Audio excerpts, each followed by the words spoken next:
Tai treneri, kokios mintis po tokių sunkių rungtynių?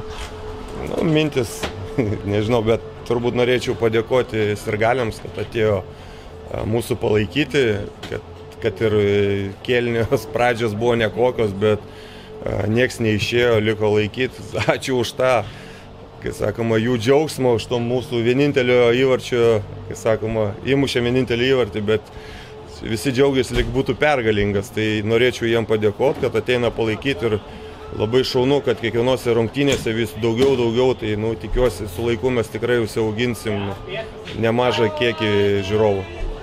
Ir prie komandos prisijungė Maksimas Diuvė ir savaitgalį žaidė, kur pavyko išvykoje laimėti 2 kartus. Kaip jiems sekėsi prisijungti, ar jis jau ir apskritai žino komandą, nes yra žaidęs prieš tai?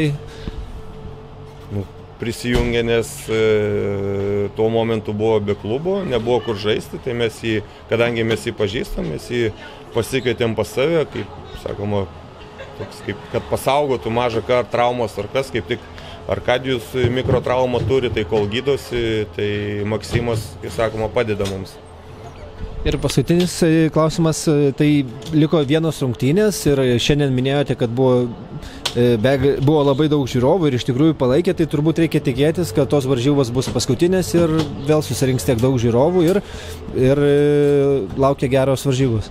Aš netikiu, kad tos rungtynės bus paskutinės. Aš tikiu, kad mes dar žaisime play-offas ir mes, kai sakoma, padžiuginsim savo žiūrovus, turėdami daugiau rungtynių dar šiemet. Ačiū. Ačiū, iki.